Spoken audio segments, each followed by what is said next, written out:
Hey there everybody, Fearless Frank here coming at you with Racing Lawnmower Update number 18. Today I am once and for all going to solve my gas tank problem. And those of you that have been following me for a while know my gas tank problem is basically my gas tank has had a hole in the top of it where the cap screws on and it splashes around and leaks gas everywhere. I tried fixing it with a welder and was fairly unsuccessful with that. I tried putting JB Weld on it to seal it up, and now that's starting to deteriorate after only a couple of months of having fuel in the tank. So I've decided that once and for all, I'm going to try to braze this thing. I've brazed once before the recording of this video, and this is what it looked like. As you can see, it's not pretty, and I hope to try to do better on my gas tank. But it doesn't really matter because I'm going to paint it, and it's going to be covered by a gas cap. So hopefully I can solve my problem. So to braze this thing, I'm actually going to use a little torch set. It's an oxy map set made by Burns-O-Matic, and you can actually get these at almost any hardware store. Most of them will come with bottles and everything you need to get started. I'm going to be using a premium bronze brazing rod to do this project today, and hopefully all goes well and I don't melt my gas tank or blow myself up.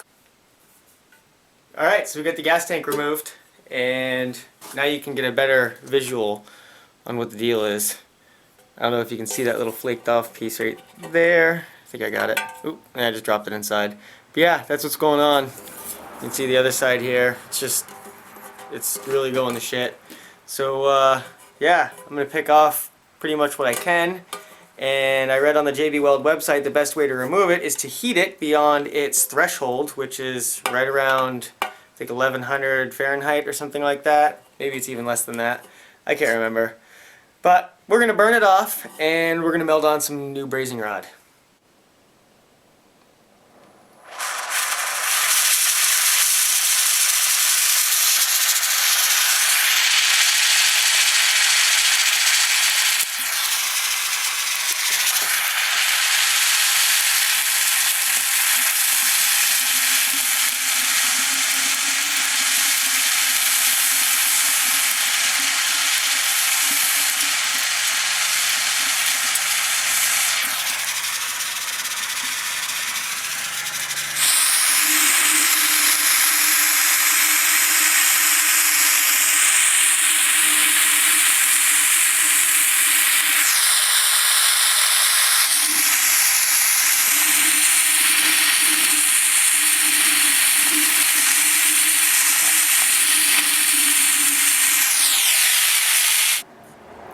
JB Weld, meet fire.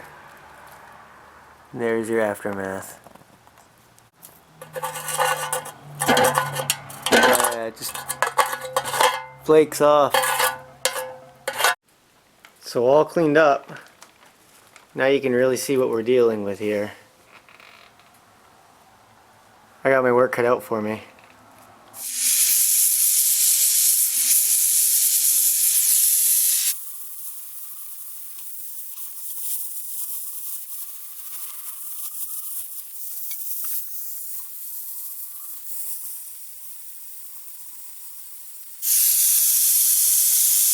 There's one. It's just harder than it looks.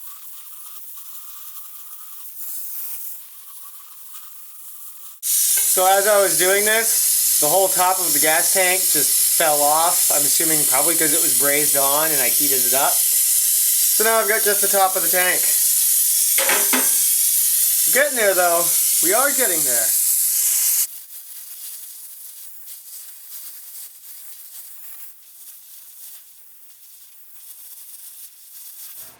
So I got the top piece all brazed, or the cap piece I should say, inside and out. It looks like it'll hold pretty good. It's pretty ugly, it needs to be cleaned up desperately. But now I have to see if I can get it reattached to the top of the tank here.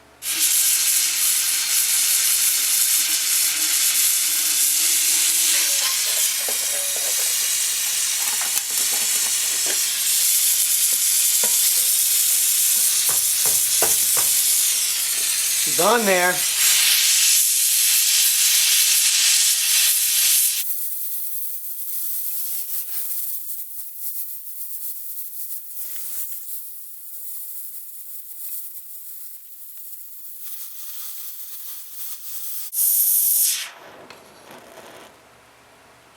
There.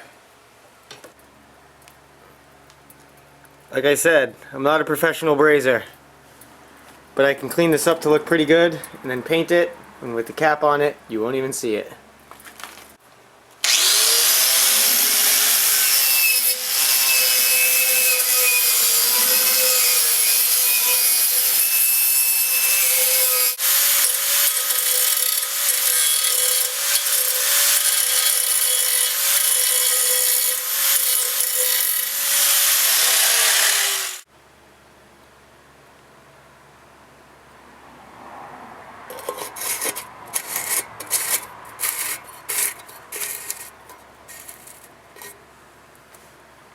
So there we go. I think that issue has been solved. The gas cap, as you can see, still screws on there. I had to grind in my threads in the brazing, which wasn't easy, but it works. Thankfully, these threads on the bottom of this gas cap are fairly forgiving. So yeah, I can clean this thing out, reinstall it, and hopefully no more gas leaks. There, so with that out of the way, now I can concentrate on doing my torque converter spring install on the Comet clutch. And here's actually a chart that shows you all the different springs that you can get for these clutch systems. You can see at the top, these are all different springs for different RPM engagements for the driver pulleys. And if you have a stock torque converter, you have 320 gram weights, not the 146 and not the 90. I don't even know where you get those weights, to be honest with you. But if you look at the bottom of the sheet here, there's also springs for the driven pulley. And there's an orange one for the 20 series, there's a yellow one for the 30 series, which is the one I purchased. And then it says there's a gold one, compression spring for 20 and 30 series. I was unable to find any information about this. I couldn't find anything when I looked up the part numbers. Another thing to note was when looking up the part numbers for the driven springs, I had to get rid of the A on the end of the part number to find anything on BMI Cart's website. But there's all the part numbers for you people that want to tune a torque converter assembly.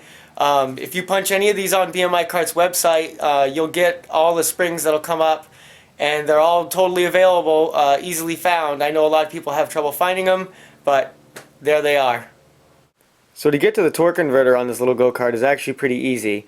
All you have to do is remove the front cover plate, the rear cover plate, and this top cover plate, and then whammo, you're right at the torque converter.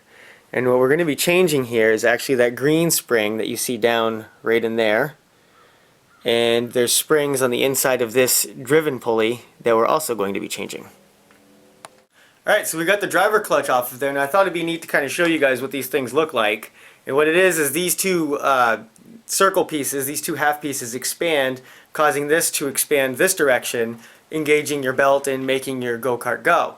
Now what makes them engage and changes the engagement point on these is these little springs on the inside. And you can see I've already gone ahead and removed my springs and installed one of the new ones. And the new ones are a blue spring, and you can tell from the chart that means they're a 2200 RPM engagement.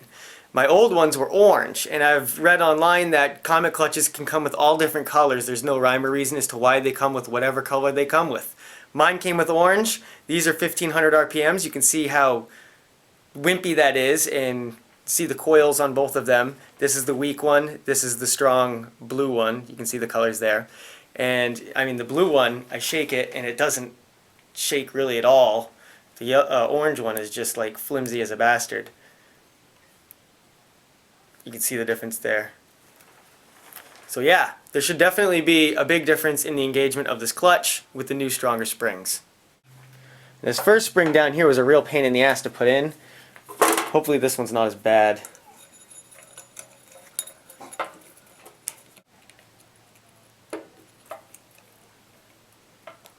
Yeah, got it.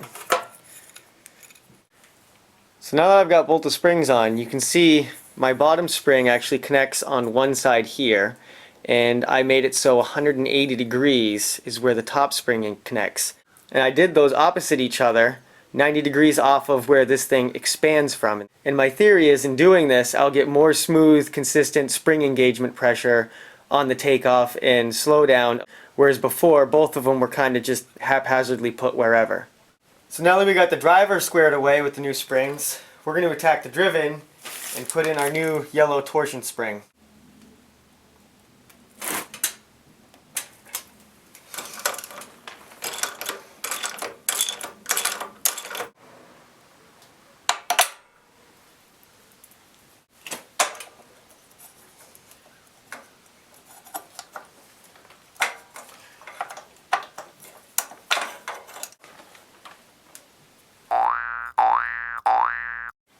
So here we have the green torque converter driven spring. It's the original one that comes with all torque converter drivens. And here we have the yellow torque converter spring, also the driven spring, and this one's quite a bit thicker than its green little brother, as you can see, the gauge of the wire. But something to also note is that because it's thicker, it doesn't fit into the little hole that this little end does. The yellow one doesn't, because the hole's made for the green one. So you have to kind of grind off the powder coating and paint and stuff off of the end of the yellow spring to get it to fit. So now that I've done that, let's try to reinstall it.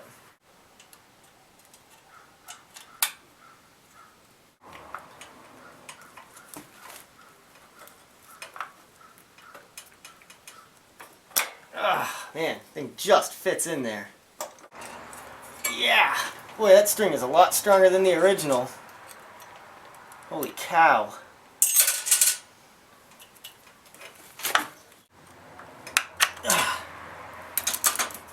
There. Jeez, that C-clip is a pain in the ass.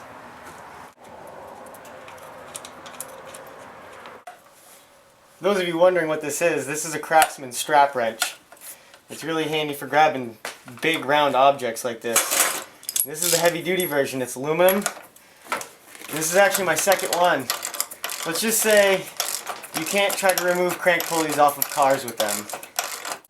So there, out with the old, in with the new. I set the yellow spring to the 3rd setting, only because I didn't want to put it in there only to regret setting it to the 1st setting. So hopefully I don't regret setting it to the 3rd setting, because that is as hardcore as you can possibly go with the driven pulley. One more supplemental piece of information. Don't make the same mistake I did. You can see my bolts back off. It's because I had to pull this whole thing back off because I realized this slant was set on the other side. So that kind of sucked. So I had to take the whole thing back off and make sure it was on this side of the ramp. And you can kind of tell because these nubs on this side really don't have any wear on them. But then when you look at the other ones, you can't see it now obviously because this piece of aluminum is on it. But they're all dark and have been used. So I had it on there kind of wrong. So yeah, do as I say, not as I do. So we get the torque converter all back together and the cover plate's all on. The gas tank's been all cleaned out very well and bolted back in, hooked back up. And you can see outside, it's actually a gorgeous day out there. It would be a shame to not test drive it, wouldn't it? So that's it for this video. Be sure to check out part 2. I'll link it below. We'll go for another test drive and see how she runs with the new torque converter all set up. Outside of that, we'll see you in the next update.